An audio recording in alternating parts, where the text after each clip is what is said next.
texto e a sua importância como base do sermão.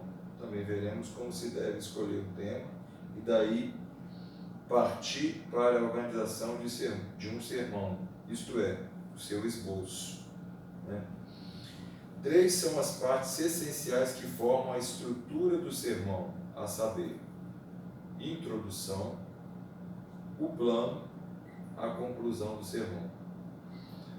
Aqui eu coloco que se fosse uma redação, né, se o sermão fosse uma redação, ele está bem próximo disso, né? Introdução, toda redação tem que ter uma introdução, né? Tem que ter o desenvolvimento, que é aqui o plano, né? O desenvolvimento do sermão, e a conclusão, né? E essas 3 divisões essenciais de um sermão, de uma redação, elas não podem se perder. Você tem que se manter dentro disso. Então você tem que saber iniciar um sermão, desenvolver esse sermão e concluir o sermão. Porque também se você pregou, mas no final das contas você não soube como concluir, finalizar aquele sermão, ficou sem sentido. Mas no final das contas você quis dizer o quê? Então, são coisas a serem verificadas na estrutura, no esqueleto, no esboço de um sermão. Então vamos lá. Então, a introdução, o plano, eu colocaria até o desenvolvimento, né? Mas o plano e a conclusão do sermão. Estas partes constituem a ordem do sermão, isto é, sua organização com as devidas divisões básicas, para orientar o pregador na apresentação da sua mensagem. Quanto à estrutura, podemos chamá-la de esqueleto do sermão. A forma e o corpo do sermão aparecem depois. Por isso, o objetivo principal na elaboração da estrutura do sermão é o de nortear o seu desenvolvimento. Então, essa estrutura aí é chamada de o esqueleto do sermão. Né? Você coloca as partes principais e depois você vai colocando tópicos, né, daquilo que você quer desenvolver, como você quer desenvolver esse sermão, ou dentro da necessidade que você observa no povo, que a igreja precisa ouvir aquilo, o povo que está ali, né, o público que ali está vai precisar de ouvir, você vai desenvolver esses tópicos dentro daquele esboço, daquele esqueleto que você fez para o sermão. Esboço da lição. A introdução do sermão, esboço da lição, a introdução do sermão, fontes da introdução, o plano do sermão, a conclusão do sermão. A introdução do sermão. A introdução é a parte do sermão que serve de ponto de contato entre o pregador e o auditório. Normalmente, a introdução é a última parte a ser feita na preparação de um sermão. Por quê? Antes de escrever as primeiras palavras do sermão, o pregador deve formar a ideia geral do assunto que irá falar. É impossível se apresentar uma boa introdução de um sermão do qual não se tem ainda uma ideia geral nítida, isso é óbvio. Né? Você vai fazer uma introdução no sermão, sendo que essa introdução que você vai fazer do sermão, esse iniciar, esse começo que você vai fazer, ele vai depender muito do desenrolar do seu sermão. Então você vai desenvolver um sermão, esse sermão que você está desenvolvendo, ele tem uma finalidade, quer dizer, o que no final do sermão eu gostaria que a igreja entendesse? Qual o objetivo? O que eu quero alcançar com esse sermão? Pregar, mas qual vai ser o objetivo? Porque aquilo que nós dissemos, né? Pregar ou fazer um sermão, em resumo, nada mais é do que você explicar o texto que você acabou de ler. Tá, mas ao final de você pregar, ao final de você fazer o sermão, o objetivo, qual é o objetivo? O objetivo é alcançar, que o auditório, aqueles que o ouvem, tenha alcançado a mensagem que você quis transmitir, né? O que você quis dizer com aquilo, com aquela mensagem, com aquele sermão. Então, no final das contas, a conclusão do sermão é que você queria alcançar o público no entendimento de algo, né? Para algo. E, obviamente, você vai iniciar o sermão, vai iniciar a palavra, já com base naquilo que você vai desenvolver, naquilo que você já desenvolveu, naquilo que já está desenvolvido, né? E como é que você vai fazer isso se você não tem nada desenvolvido ainda? Você não vai saber nem como iniciar o sermão. Pastor, uma pergunta. Eu tenho analisado que, geralmente, os pregadores, que a introdução são os primeiros 5 minutos do sermão. É o iniciozinho para dar saudação e preparar o povo para o sermão. É a abertura para falar. Geralmente eu vejo os pregadores, eles têm gastado o tempo da introdução para saudar a igreja, para trazer a saudação do pastor quando ele vem de fora, do pastor que está vindo, para poder falar de onde ele veio, qual o currículo dele, o que ele faz, ou para divulgar alguma coisa que ele faz. E quando ele entra na palavra, ele já entra quase que no desenvolvimento. Eu não vejo muito, não sei se estou enganado, isso tem mais experiência. Eu não vejo muito o pregador preocupado em gerar a expectativa, que é o que a gente tem aprendido aqui, de gerar a expectativa do que ele vai falar no ouvinte na introdução. Ele usa a introdução para aí fazer uma brincadeira, para quebrar o gelo, e aí ele já entrar. Ele usa a introdução mais para quebrar o gelo do que para provavelmente entrar na mensagem e prender o ouvinte, né? Na verdade, nós podemos dizer o seguinte, que tudo isso que você disse que ele faz, ele nem entrou na mensagem, ele não entrou no sermão ainda. Sim. Né? Então a gente não pode nem considerar como a introdução do sermão, porque ele nem começou o sermão, ele só está se apresentando. Né? Se apresentando, quebrando o gelo mesmo ali, para entrar no sermão. Pode ser até que ele não faça uma introdução no sermão, sim, mas aquilo não pode ser considerado o tempo da introdução, porque é algo à parte. Independente, eu posso aqui brincar, mas agora, exatamente, agora nós vamos.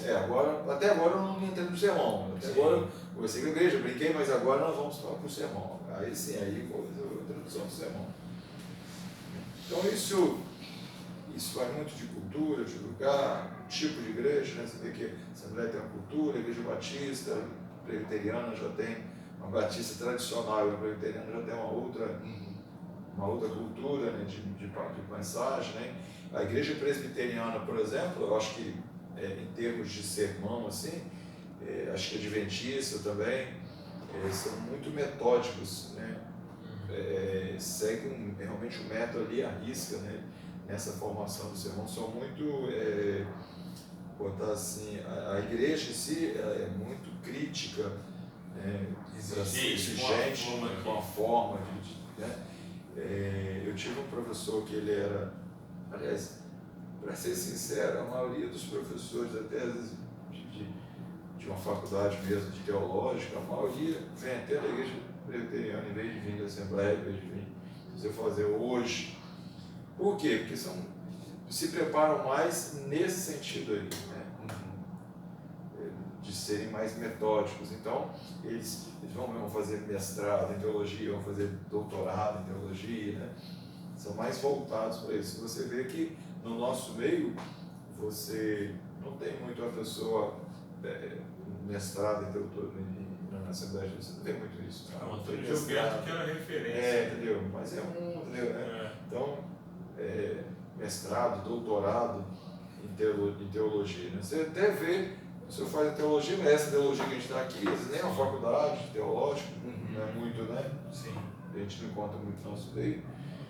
E nem por isso nós deixamos de ter bons pregadores, mas que não tem essa vertente, não segue muito essa vertente, entendeu? Então, isso aí vai muito, de repente, por exemplo, em um determinado segmento, já seria antiético esse quebra-gelo, por exemplo, na igreja presbiteriana, porque ele tem que seguir aquele padrão, né? Então, isso aí a gente tem essa coisa muito mista, né, no nosso país. Muitas igrejas diferentes, então vai se adequando a isso, né? Normalmente a introdução é a última parte a ser feita na preparação de um sermão. Por quê? Antes de escrever as primeiras palavras do sermão, o pregador deve formar a ideia geral do assunto que irá falar. Exatamente o que eu falei, né? Você tem que ter uma ideia geral do assunto, então ela tem que ter um esboço, né? É impossível se apresentar uma boa introdução de um sermão do qual não se tem ainda nenhuma ideia geral nítida. Porque quando você vai fazendo um sermão, gente, por mais que você queira fazer, mas você vai desenvolver o sermão, vai começando a escrever, vão surgindo ideias, vão surgindo para você ir traçando o sermão. Então você até inicialmente ia falar assim, ou até você está ali orando, você está em espírito buscando a Deus, mesmo você estudando, mas Deus vai abrindo sua mente, e você, aí depois uma coisa você já risca, vou falar isso aqui, tá? Aí quando você tem aquilo ali já mais ou menos preparado, agora como que eu vou introduzir? Você vai introduzir de acordo com aquilo que de repente até mudou, inicialmente era uma ideia, já houve outra ideia, já não, então eu não vou mais ter aquele começo mais. Então por que eu fiz o começo? Perdi um tempo fazendo o começo, porque já mudou totalmente aqui, já não, o começo já vai ser outro. Então é seguindo essa linha de... A introdução seria mal comparando, mas seria uma base de um resumo do que você ia pregar. Só que um detalhe mais condensado. A introdução, ela é um preparo para você entrar no desenvolvimento, entendeu? Então, como que você... eu sei como que eu vou preparar, como que eu vou iniciar da introdução daquilo que eu quero falar sobre, se quero desenvolver isso aqui, então eu já vou falar isso aqui para já dar abertura para entrar naquele desenvolvimento, né? Aí imagina se eu dou uma introdução, mas a introdução não tem nada a ver com o que eu desenvolvi. Fica estranho, né? Então, Mas então a introdução pode ser algo que não necessariamente seja o tema bíblico, pode ser um acontecimento, uma história. Sim, que tem a ligação por exemplo, com o que ele vai falar. Uma vez eu preguei um tema, uma mensagem, por exemplo, eu preguei sobre... ser mais da igreja. O nome, por exemplo, o nome que é sobre todos os nomes. Qual é o nome que é sobre todos os nomes, né? Mas quando eu desenvolvi, assim, breve pincelada, quando eu desenvolvi a mensagem que eu ia falar sobre como o nome de Jesus é tão importante, né? O nome na qual, através, só pelo nome dele os demônios já fogem, só pelo nome dele pessoas são curadas, olha que nome tão poderoso, né? Um nome sobre todos os nomes, né? E aí, eu já iniciei dizendo que, por exemplo, que Maria, já comecei um texto dizendo que Maria, ela não teve, normalmente as mães têm o direito de escolher o nome dos seus filhos, né? Você tem filhos, assim, filho, fica lá aquela coisa ali, como é que vai ser o nome? Mas Maria não teve nem o direito de escolher o nome do seu filho, porque o anjo chegou e disse, você dá a luz e o nome dele será Jesus. Então, nem isso, deu o nome, já estava escolhido na eternidade, porque ela não teve o direito de escolher o nome dele. Já veio tudo, vai ter um filho, o nome dele vai ser Jesus, né? Você não tem direito de escolher o nome também não, já está escrito, já está tudo certo na eternidade, vai aparecer o nome dele.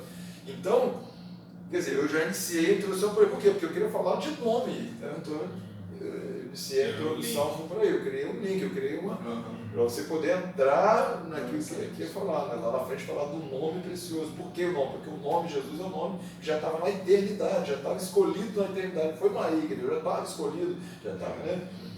E era um nome que já tinha peso no céu, já estava escolhido, tinha sido escolhido no céu, não foi nem aqui na terra, já desceu, já. Então, quer dizer, deu a introdução para depois envolver, depois mesmo pregar sobre esse nome poderoso, né? Então é disso que agora, se eu não tinha tudo formado do que eu ia falar sobre esse nome, como é que eu ia iniciar isso? Eu não iria iniciar falando sobre isso, que Maria não teve nem direito de escolher, porque o nome foi lá para... Exatamente para chegar ao ponto de dizer, viu como é que esse nome tem poder? Que não foi um nome comum escolhido por homem, que já é um nome que veio da eternidade, já, entendeu? Para realmente chegar lá. Então eu comecei isso aí com o povo internado, não é que é isso mesmo? O pessoal começar a pensar, né?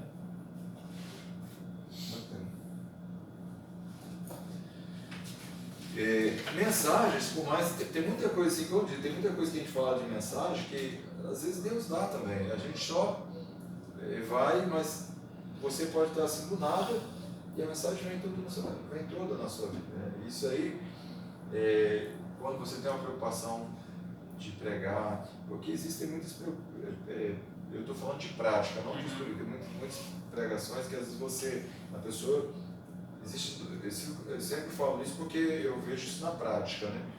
Uma coisa é você estar muito preocupado em que as pessoas vejam que você prega bem, isso existe, né? Que você prega bem, que você está muito preocupado com isso. Outra coisa é você estar preocupado realmente com as pessoas, preocupado realmente em ganhar almas, preocupado em com a obra de Deus, assim, a sua preocupação é genuína, é santa, entendeu? E aí Deus vai iluminar sua mente, vai abrir sua mente para você realmente até trazer, até te dar uma mensagem que você, nossa, me veio de graça, você veio a mensagem, né? Então, eu, por exemplo, eu tenho uma mensagem que Deus me deu, assim, um tema de uma mensagem, e eu nem desenvolvi, nem preguei essa mensagem ainda, mas não esqueci essa mensagem, eu andando assim, ó. Está guardado. Está guardado. O tema até poderia até mas dizer. Mas você escreveu? Não, nem escrevi, mas está guardado na minha cabeça. Eu nem desenvolvi essa mensagem ainda. Fazei tudo quanto ele vos disser. Maria. Sim. Não Maria, mas o próprio Deus. Este é meu filho amado em que me compraz. Fazei tudo o que ele vos disser. Você que era no casamento lá, no casamento que Maria falou, né? Fazer tudo que o mestre Mas aí é mais forte porque o próprio Deus está mandando nós fazermos tudo o que ele nos disser, né? Enfim. Aí já pode criar a introdução com Maria. Exato. Então vamos lá. A introdução implica em aspectos não técnicos, mas psicológicos, exatamente. Por que a introdução não é aspectos técnicos e psicológicos? Porque você vai mexer com o psique das pessoas, isto é, você vai preparar o psique, o psicológico das pessoas para elas entenderem o desenvolvimento da mensagem, né? É simples. Explicaremos melhor o aspecto psicológico da introdução. Para começar um sermão, o pregador deve identificar o tipo de auditório, claro, né? O tipo de auditório para o qual falará. Ele deve desenvolver a habilidade de preparar o seu auditório espiritual e psicologicamente para o sermão que irá pregar. Em outras palavras, a introdução do sermão tem por objetivo fazer com que os ouvintes tenham boa disposição para ouvir o pregador, que eles prestem atenção e que sejam dispostos a receber a mensagem que ele tem a apresentar da parte de Deus. O pregador deve ter em mente que a introdução é algo inteiramente preparatório. Em síntese, em resumo, nela o pregador mostra o propósito do sermão. E é como preparar a mesa e mostrar o menu a ser servido. É despertar o apetite apenas. Porque comer implica sentar-se à mesa e começar a saborear a comida anunciada. Assim faz o pregador na introdução do sermão. O pregador, através da introdução, apresentará a ideia única do seu sermão, e não várias proposições, pois, neste caso, irá confundir a mente do auditório e desviar sua atenção. Então, como fazer uma boa introdução? Comentaremos a seguir alguns requisitos que ajudam na sua preparação. A introdução deve ser breve. Conta-se de um pregador inglês erudito nas Escrituras, grande conhecedor das Escrituras, que ao pregar gastava tanto tempo pondo à mesa que a igreja perdia o apetite pela comida. A introdução deve ser breve e objetiva. Nela, o pregador deve apresentar apenas o essencial da sua pregação. Isso facilita ao auditório acompanhar seu sermão com interesse e atenção, né? Irmãos, por melhor que seja uma mensagem, qualquer coisa que extrapola o tempo, às vezes a pessoa humana, a gente acaba se desviando, seja numa aula, uma coisa que se demora demais, por melhor que seja, você acaba enjoando, né? Então, sempre eu sempre entendo o seguinte, gosto muito dessa colocação assim, é sempre bom você terminar algo quando as pessoas ficam com o gostinho de quero mais, né? Puxa, podia ter mais um pouquinho. Não é melhor quando você, puxa, já acabou? Não é melhor você ouvir uma mensagem, que a mensagem está tão boa que deu meia hora de mensagem por exemplo, da pessoa, nossa, mas já acabou, pô, está tão bom, podia ser mais um pouco, do que já tem 40 minutos e está tudo bom. Tem pregador que faz até um gancho, né? Mas na próxima eu continuarei. A mensagem termina, exatamente.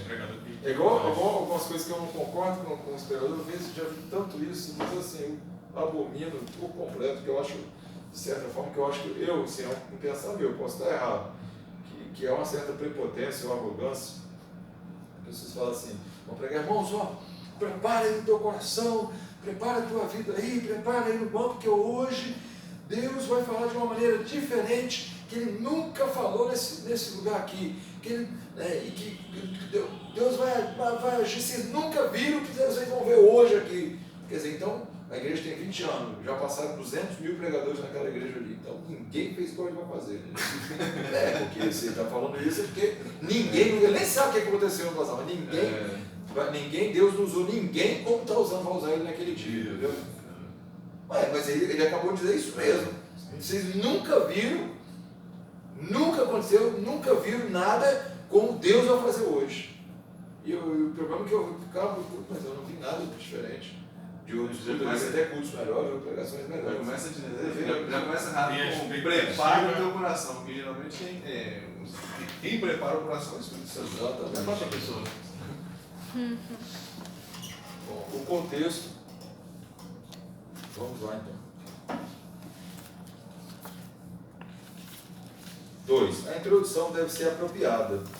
Isto é, deve-se dizer exatamente o que irá ser apresentado durante o sermão. O objetivo da introdução é levar os ouvintes para dentro do sermão, viu? Exatamente o que eu disse, sem muita história, né? O objetivo da introdução é você levar os ouvintes para dentro do sermão. Né? Na própria introdução, os ouvintes já vão estar preparados e prontos para você, quando você desenvolver o sermão, já vão estar entendendo o que você quer dizer, né? Uma introdução não apropriada afasta os ouvintes do propósito do sermão, razão pelo qual aconselhamos ao pregador redigir a introdução por último. Aquilo que nós falamos até do João Henrique Pagliarini, ele tem por exemplo, ele chama-se Ilustrações do Reino de Deus. Então ele conta uma ilustração, que não é aquela ilustração longa, uma ilustração de 3, 4 minutos, uma história bem pequena, e ele conta essa história. E depois ele contar essa história, ele lê o texto e entra. Mas aquela história tem tudo a ver com o que ele ia falar. Né? Você já pode até entender pela história sobre o que ele vai pregar. É mais ou menos as próprias palavras de Jesus, né? Ele começa realmente contando uma história, que é um contexto em que as pessoas. Que é uma ilustração. Jesus trabalhou muito com isso. E depois ele vinha com um sentido. Com a aplicação, é isso aí. A introdução deve ser interessante. Uma introdução muito técnica torna-se vaga e inexpressiva. Sem dúvida, não reterá o interesse do ouvinte. O propósito inicial de uma introdução deve ser o de atrair uma atenção para o assunto ou tema que será desenvolvido. Para que a introdução seja cativante, o pregador deve, antes de tudo, mergulhar sua mente na unção do Espírito Santo. A dinâmica produzida pela unção do Espírito Santo inspira as palavras certas e objetivas. O cuidado com a objetividade da introdução evita a prolixidade. Isto é a pessoa não ser prolixa, não falar, que é o tal de que você falou, encher linguiça, falando além daquilo que seria necessário para se entender o texto, ou a lição, ou a mensagem, né? A introdução deve ser simples. Simplicidade entra aqui como uma qualidade dispensável ao sucesso da pregação. Não se deve começar um sermão de maneira arrogante. Olha aí, ó. Acabou de falar. Não tinha nem lido, né? Então, irmãos, é tão simples a gente falar, irmãos, olha, também assim, outra coisa também, a falsa modéstia também, né? Irmãos, olha, eu não sei nada, eu não sou ninguém, então por que você está no culto? Você deveria estar no culto, então, entendeu? A gente olha esse negócio e está vendo que é uma falsa modéstia, né? E aí o cara começa, fala isso, aí depois, tipo aqui que eu vou falar, que ele não é nada, que ele não é ninguém, aí já começa a usar termos técnicos, de falar difícil, mas se você não é nada de ninguém, você está falando difícil por quê, né? Já prova aí que é uma falsa modéstia, né? Então, é algo que não deve acontecer. Não se deve começar um sermão de maneira arrogante. A introdução não deve prometer mais do que o sermão realmente tem para apresentar. Dizem alguns mestres de homilética que os primeiros minutos de todo pregador são os minutos críticos da sua pregação. É na introdução que o pregador conquista ou perde a atenção do seu auditório. Há outro pensamento que afirma: um sermão bem começado já tem meio caminho andado. Portanto, sejamos simples e, então, o douto e o indouto nos entenderão. Né?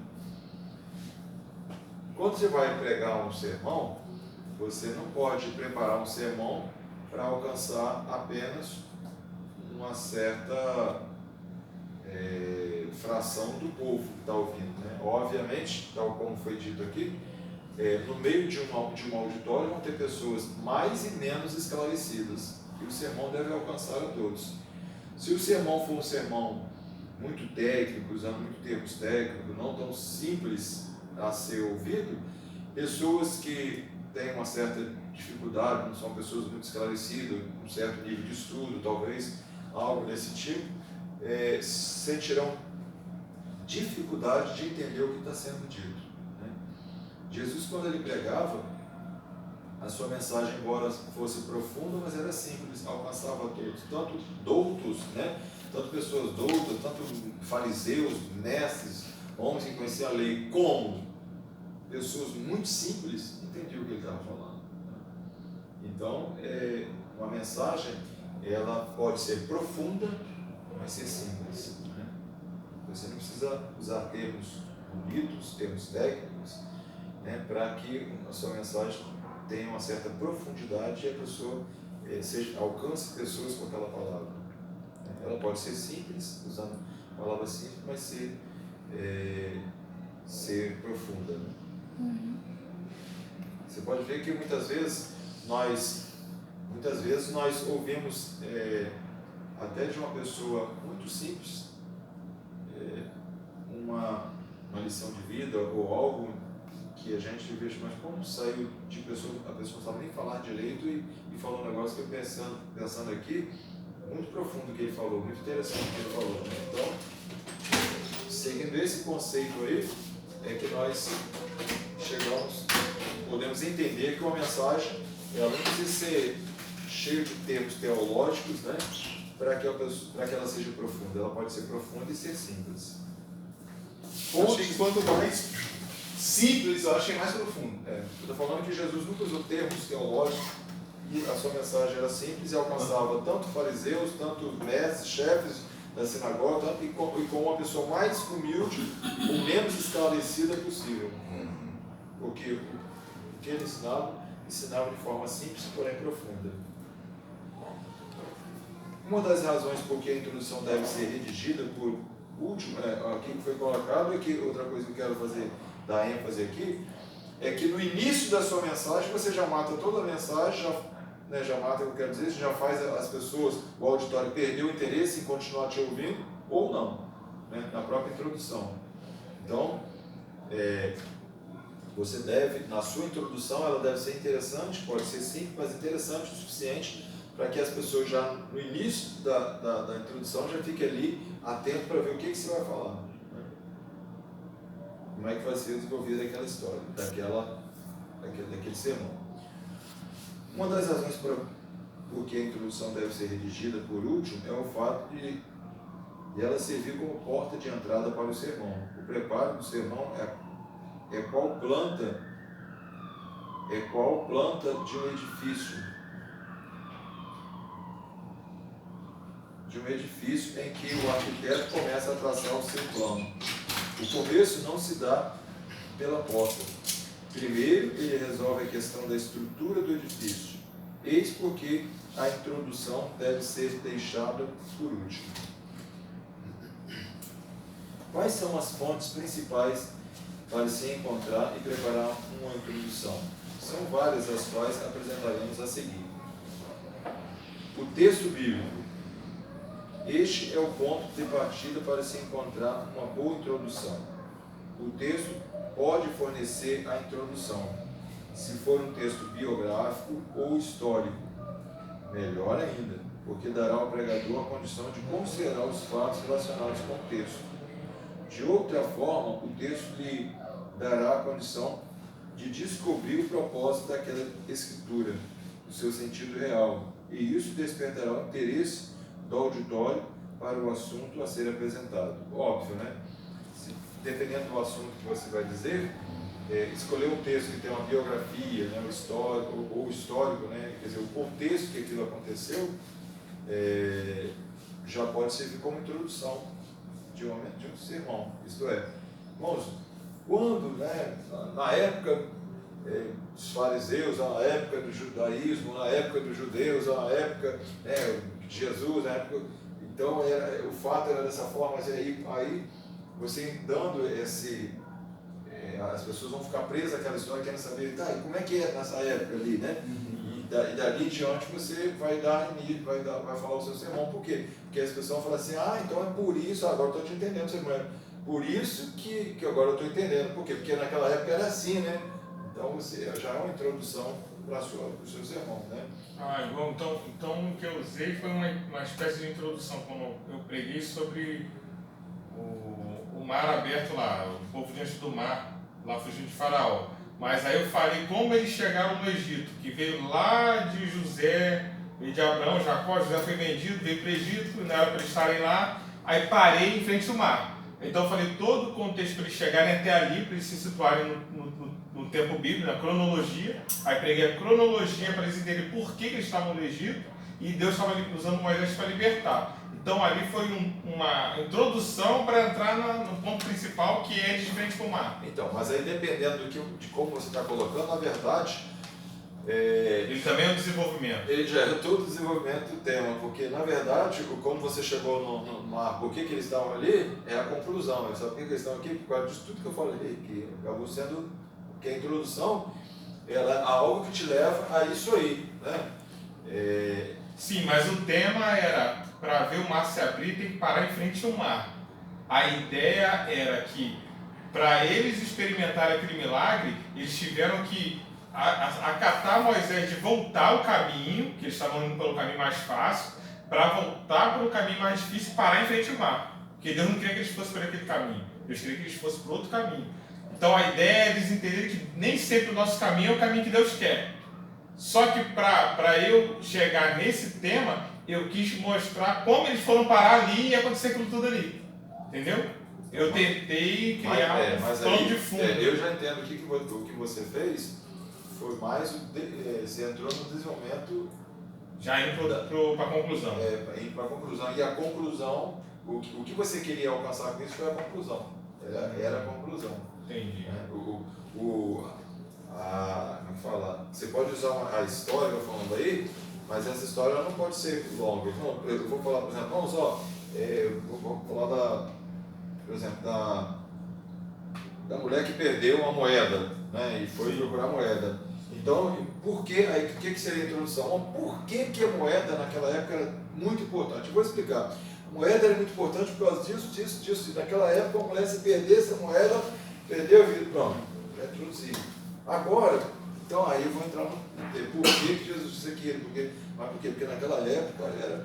Então eu já dei uma introdução histórica, né, de por que aquilo aconteceu, por que ela estava tão preocupada com essa moeda. Daí eu vou começar a desenvolver. Ela chamou as amigas para procurar a moeda, ela perdeu tempo para procurar a moeda. Aí eu vou desenvolver a mensagem, mas por que era importante ela procurar? Vamos lá então? Nós paramos aonde aí? Texto bíblico? Tá. Nós já lemos, na verdade, o texto bíblico, né? De forma o texto da forma. Mas vamos ler outra vez. Vou ler rápido. O texto bíblico, este é o ponto de partida para se encontrar uma boa introdução. O texto pode fornecer a introdução. O texto pode fornecer a introdução, se for um texto biográfico ou histórico, melhor ainda, porque dará ao pregador condições de considerar os fatos relacionados com os textos. De outra forma, o texto lhe dará as condições de descobrir o propósito daquela estrutura e o seu sentido real, e isso despertará o interesse do auditório para o assunto a ser apresentado. O contexto. pode ser tanto o do próprio texto escolhido como base de pregação, como também o contexto histórico, biográfico ou doutrinário. A descrição de um lugar ou evento relacionado com a passagem bíblica ajuda na interpretação. Uma alusão histórica sugerida pelo tema pode fornecer o começo da introdução do sermão. Né? Então, se você usa essa alusão histórica para aquilo que a gente está dizendo, vai servir como introdução, para iniciar o seu sermão, vai servir como introdução. A ilustração. Na introdução, recomenda-se o emprego de uma breve ilustração, exatamente o que a gente falou do pastor Paralim, que tenha relação direta com o tema e que possa chamar a atenção do auditório. A arte de narrar a história é importantíssima para esta fonte. A ilustração pode ser visual, algo que apele mais para a visão do que para a audição. Entretanto, somente para certos tipos de sermões, em determinadas ocasiões, é válida a ilustração visual. Normalmente, uma ilustração narrada é mais viável ao púlpito, óbvio, né? Também concordo. Fatos e eventos da atualidade. Adaptar um evento recente que tenha relação com o tema do sermão é uma forma bem positiva, porque liga o contexto do sermão com o que o ouvinte ouviu ou leu recentemente. Algum acontecimento notável da cidade ou algum fato interiorano que tenha repercutido pelos diversos meios de comunicação chama a atenção para o caso. Daí a necessária habilidade do pregador para relacionar o fato com o assunto da mensagem.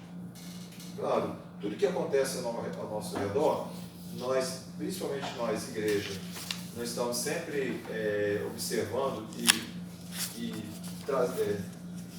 normalmente nós fazemos uma relação com a vida de Jesus, com a vida da igreja, com o finais dos tempos, por isso está acontecendo isso, a Covid aí, né?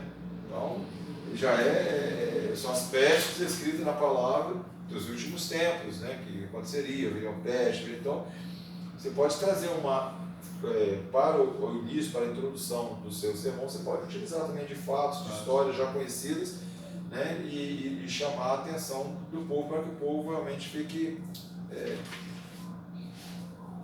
se prenda a isso aí, né? Uma frase ou um provérbio. Essa forma de se introduzir a mensagem é bem mais retórica, né?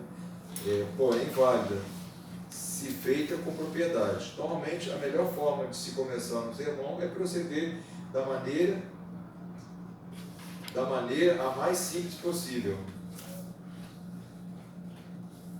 Por exemplo, a Bíblia está repleta de profundos pensamentos e provérbios, encerrando sublimes verdades práticas, porém expressos com simplicidade. Começa uma introdução com um provérbio de Salomão, detalhando o pensamento de maneira tal que o auditório seja despertado para a verdade que será apresentada a uma ótima fonte de introdução. Então, irmãos, é válido também a gente pegar, por exemplo, um provérbio, uma frase, e utilizar na introdução do sermão. Só muito cuidado, por exemplo, chegar num púlpito e falar assim, por exemplo, antes do ano, nós entramos no ano 2000, né, as pessoas tinham muito aquele que era um dito popular, um provérbio, né? 1000 passará, mas 2000 não chegará, né? Aí a pessoa pega uma falácia dessa aí e vai para o púlpito, né? Que não tem uma verdade contida nisso. Tanto é que 1000 passou e 2000 passou também, né? Não existe uma verdade contida nesse provérbio, né? É um provérbio humano, entendeu? É um provérbio humano também, o importante é ser feliz, né? Aí o povo fala isso para quê? Quer dizer, não importa o que eu estou fazendo, não importa o que eu vou fazer, não importa se eu firo alguém, não importa o importante é ser feliz. Aí você vai usar um provérbio desse, por exemplo, para você dar ênfase para uma palavra que é verdade, entendeu? 1000 ficarás, mas 2000 não passarás. Mas esse 2000, é claro, você tem direito. Se a gente entrar mais. Então, assim, o final o resumo do que eu quero dizer é que cuidado que se for usar também um provérbio, não pode pegar um provérbio mundano e botar, né? pegar um provérbio que tenha fundo de verdade, né? Por isso a gente tem a palavra de Deus. Verdade, sim. 6. Experiência pessoal. Uma expectativa pessoal bem objetiva, sem se perder em excessivos pormenores, é forma agradável de começar a introdução de um sermão. O pregador não pode esquecer que o objetivo desta fonte é o de relacionar a experiência pessoal com o assunto do sermão e não o de apresentar a si mesmo. Né? Você viu que foi colocado. Né? Eu não, assim, acho que o máximo que a pessoa, se fosse apresentar, o máximo, né? Bom, sou o pastor Wagner, da cidade de Vitória, né? Congrego lá na igreja do Brasil da Praia da Costa também, e acabou, não mais do que isso. Né? A gente realmente dá muita ênfase, sou formado nisso, doutor nisso, aí já está se auto. Agora, uma pergunta nessa experiência pessoal. Tem muita gente que confunde pregação com testemunho. Às vezes a pessoa vou te dar a oportunidade de você ter um testemunho forte de vida. Aí ele vai contar um testemunho forte de vida dele que vai edificar a igreja, porque é o que Deus fez na vida dele. Aí muitas vezes, como a pessoa não é, até quando a pessoa não é pregadora, é um irmão da igreja, não tem costume de pregar, muitas vezes ele até esquece do texto bíblico. Ele entra a sala da igreja, já começa a falar do testemunho dele, vai embora, a igreja incendeia e depois ele senta, aí o pastor tem que consertar trazendo alguma coisa da Bíblia para poder amarrar. Mas é correto o pregador experiente, que vai pregar, aí Deus impulsiona a contar o testemunho dele e fugir da mensagem, fugir da palavra, ficar só o testemunho dele como sendo uma mensagem? Não, o certo, o ideal nesse caso aí seria ele ler um texto bíblico, né? Por exemplo, porque Deus guarda os que estão com ele, por exemplo. Então, aí, esse texto que ele leu tem a ver com o que ele vai falar, tendo testemunho, viu, irmãos, como é que eu fui guardado por Deus, porque a palavra diz que aqueles que estão no Senhor são guardados pelo Senhor, né? Que embora que à noite com o choro pode dar um dia, mas a alegria vem pela manhã. Então, isso aconteceu comigo assim, mas quem está na palavra de Deus, então ele vai contar os segundos e vai permear a palavra. Seria o correto. O momento presente. O pregador deve saber de antemão o que, onde, porquê e como irá pregar. O momento presente pode servir como um bom começo do sermão. Fatos como as inaugurações, aniversários, reuniões cívicas, formaturas, cerimônias fúnebres, cerimônias de casamento, ocorrências nacionais, internacionais, etc.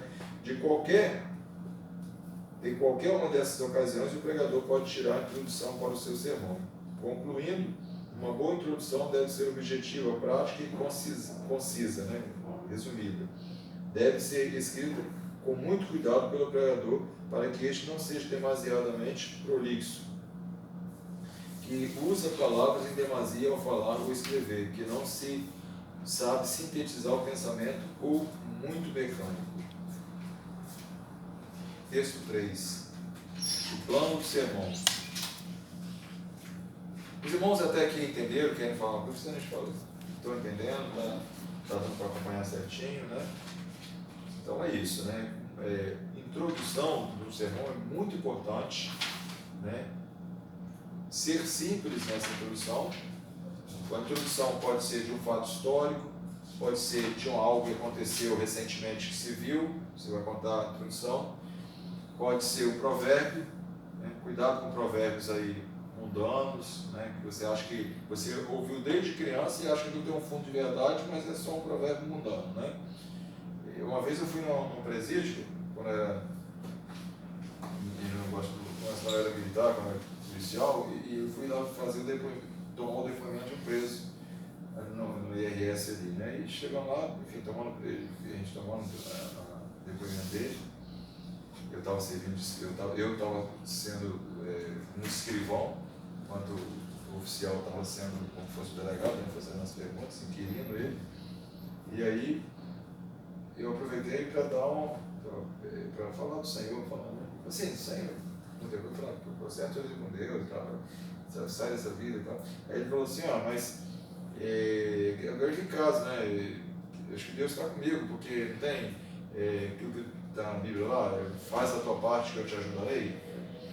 Esse é um provérbio lá. Eu falei, mas eu não conheço a parte da Bíblia de Gênesis, Apocalipse, eu não conheço nenhum lugar que diz, faça a parte que eu te ajudarei. Quer dizer, mas todo mundo aí, você vê muita gente dizer isso. Quer dizer, é um provérbio. Agora já imagine que mancada você chegar na frente do público.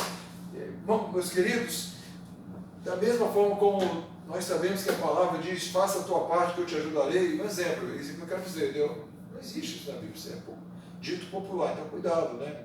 Não dizer coisas que não tem a ver. Então, e a introdução ela tem que ser pequena, é coisa de 5 minutos. Né? Você tem que alcançar o corpo e você dá a entrada na mensagem. Bom, o plano, na verdade, o desenrolar do sermão. Né? Dentro da estrutura do sermão, verificamos que se faz uma introdução e as fontes necessárias para a sua preparação. O ponto seguinte, ou seja, a segunda parte da estrutura do sermão é o seu plano, que é a parte principal do sermão e que tem a ver com a ordem ou sequência das divisões. Podemos chamar o plano de movimento do sermão, outros mestres dão outras designações como argumentação, tratamento, divisões, movimento e discussão do sermão.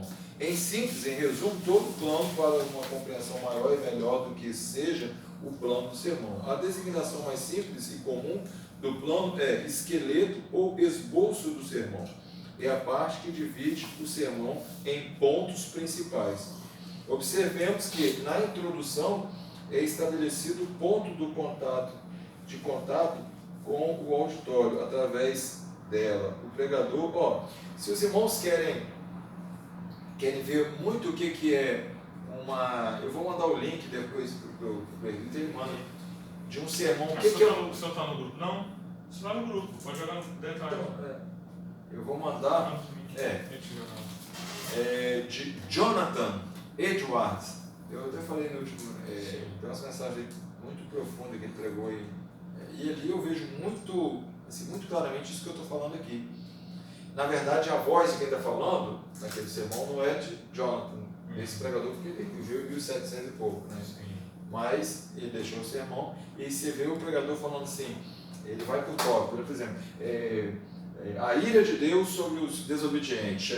Aí ponto 1, por que a ira de Deus está sobre os desobedientes? Né? Aí, ponto 1, ele chega a falar isso mesmo assim, o desobediente, ele sofrerá as consequências eternas daquilo que Deus vai...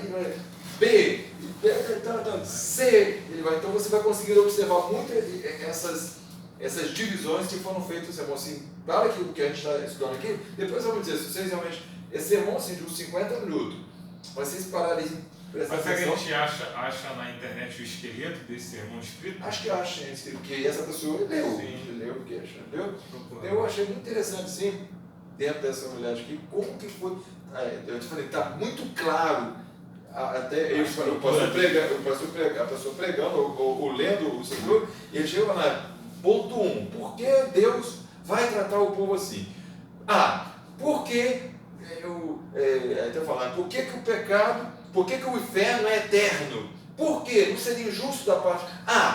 Pode parecer que é injusto da parte de Deus dar um castigo que é eterno, que nunca, mesmo que se há um arrependimento, mas por quê? Porque o pecado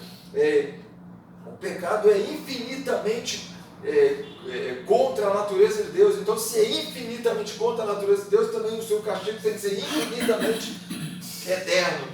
B, então, entendeu? Então, você vê aí, fica muito nítido ali essas divisões dessa mensagem. Interessante. Vamos lá, então?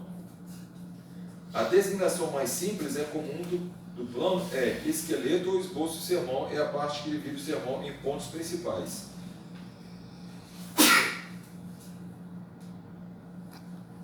Observemos que na introdução é estabelecido o ponto de contato com o auditório. Através dela, o pregador desperta o interesse dos seus ouvintes quanto ao assunto que irá apresentar, restando finalmente a apresentação ou o anúncio de sua proposição, daquilo que ele se propõe a... Começando pelo primeiro ponto de plano do seu sermão. O plano, no seu todo, deve apresentar dois aspectos, unidade e coerência. Sem elas, o sermão não merece esse nome. Isso aí. Sem coerência e unidade, não é um sermão. pode ser qualquer outra coisa, mas nem levar esse nome. Né? Claro, é aquilo que eu falei, que tem pessoas que vão pregar, aí lê um texto, fala de uma coisa, muda para isso, muda para aquilo, não tem uma unidade, né? E nem coerência. Né? Não é uma coisa só, não é uma história só, não é uma coisa só. Tá? E às vezes o pregador acha que é bafona, sabe? Porque falou de Jó, falou de Abraão, falou de não, às vezes e ainda, muitas vezes sem coerência. Tem pregador que ele mostra que ele conhece muito a Bíblia. Ele tem Exatamente. várias passagens na mente e ele fala com detalhe aquelas passagens. Só que ele gasta 1 hora e quando ele termina, você não. O que ele falou? Exatamente. Ele falou. Não teve um sentido. Não conseguiu criar link, né? Então, a seguir abordamos 4 requisitos que devem ser observados para que se possa movimentar progressivamente o esboço do sermão a saber. O sermão deve possuir uma ordem apropriada nas divisões. Um sermão desordenado é como um botim que tem movimento, mas não tem ordem. Pregar um sermão sem ordenar os pensamentos deve levar o ouvinte a várias direções. Olha aí. Todo sermão precisa possuir uma ordem própria no seu plano. Aqui são 3 regras indispensáveis que o pregador deve conhecer. Os pontos e subpontos devem ter uma ordem lógica dentro do sermão. Cada ponto deve estar em harmonia com os demais. Né? Claro, se você botou um ponto aqui, o próximo ponto tem alguma coisa a ver com o que você falou primeiro, no primeiro ponto. No terceiro ponto tem alguma coisa a ver com o primeiro e com o segundo ponto. Senão não tem lógica, é desordenado. Né? Lembramos que cada divisão,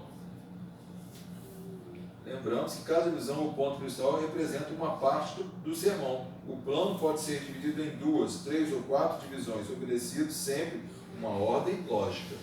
B. As divisões devem obedecer as seguintes ascendentes. A ordem ascendente. Isto significa que, quanto ao assunto, as divisões devem apresentá-lo de maneira evolutiva. Né? Tem que ter uma evolução nos pensamentos. Né? Os pensamentos mais elementares devem conduzir o movimento do sermão de modo a ter aspecto crescente e não decrescente. Se nossa mensagem possui aspectos negativos e positivos, o ideal é que comecemos pelos pontos negativos para concluir com pontos positivos. Né? Então, às vezes você vê, por exemplo, você vai pegar uma mensagem, por exemplo, e você vai falar de cura, por exemplo, que Jesus cura. Aí, o ideal é a gente falar assim, por que Jesus não curou em tal situação? Né? Aí, para chegar no final, dizer, e Jesus curou nessa situação. Do que você falar assim, e Jesus curou nessa situação, e finalizar, quer dizer, o cerne da mensagem, o final, a conclusão, e Jesus não cura porque pela falta de fé, pela falta de... Entendeu? Então é melhor você fregar aqui no aqui e falar assim, a falta de fé impede que Deus cura, a falta de fé, a falta de procurar Jesus, a falta de confiança em Jesus, pede isso, e você finalizar lá, e se você confia no Senhor, se você crê no Senhor, então Ele vai curar, porque a fé faz com que então você leva a última palavra, as últimas palavras, a uma situação positiva que você vai mexer com o psicológico da pessoa, de que Deus está ali presente, que Deus vai curar, e que aquela noite é uma noite de cura, ou que Deus vai curar na vida, do que você deixar as últimas palavras, a última parte do sermão, com partes negativas. Por que Deus não fez? Por que Deus não faz? Né? Você vai para o inferno? Não, você vai para o céu, mas você tem que mostrar, porque Deus te escolheu para o céu, mesmo que você falou meia hora antes, que se ficar na desobediência vai para o inferno mesmo, mas você finaliza uma parte positiva do você foi feito. Exatamente para que... motivação e esperança. Né? Exatamente, tem uma motivação e esperança. Nessa pregação do Deus irado aí, ele termina positivo ou ele só bate o pessoal fica com medo? O pregador do Deus irado. Eu sempre ouvi falar, mas nunca parei para ouvir. Ele te deixa muito, muito pensativo e a pensar, meu Deus. Não termina com... Será que eu sou um servo mesmo? Será que eu estou preparado mesmo para o céu? Não, a dele não tem um final feliz, deixa reflexivo. Te deixa reflexivo. A transição, a ordem do esboço deve ser numérica, segundo a prioridade de cada ponto. Essa prioridade ou precedência é ditada pela sequência lógica do assunto do sermão. Significa que Ao organizarmos o esboço, digamos, de 3 pontos, nunca deverá ser começado pelo terceiro, e sim pelo primeiro. A evolução do esboço deve ser natural de um ponto para outro, como seja 1, 2, 3, né? Isso, deve seguir uma sequência de lógica, né? Você não pode pular de um ponto lá para o 3, já que você ia falar lá no final. Você falou uma coisa aqui, né? Deu uma introdução, está ali naquele depois você pula lá para aquilo que deveria ter, está lá no final, você já está dizendo e acabou a sua mensagem, né? A transição de um pensamento para outro. Vamos ilustrar melhor esse requisito com alguém que deseja atravessar um riacho de um lado para o outro. Existe uma ponte por onde ele passa naturalmente, mas ele prefere deixá-lo de lado a ponto de saltar de uma margem para outra. O salto certamente será brusco e perigoso. No sermão, passar de um pensamento para o outro, ou de um ponto para o outro, exige certa habilidade da parte do pregador. O pregador tem de usar o seu raciocínio para rapidamente